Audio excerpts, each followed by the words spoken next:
to connect your Pocket 4 to your camera. It's pretty simple. The first thing you need to do is to power on the camera. Once this is done, you will need to find the DJI Mimo app on your phone and turn it on. If you don't yet have an account, you will be asked to create one.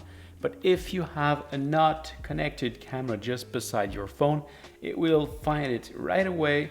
You will see the very same code that you have on your phone here. You simply need to accept, and there you go.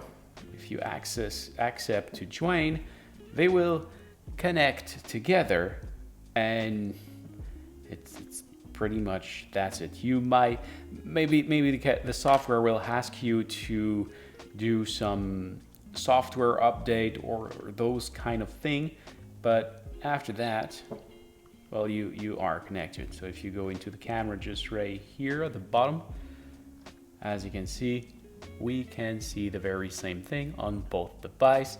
You can launch or record, you can stop it, you can do a lot of stuff. So that's how you connect it to the phone. I hope this was helpful.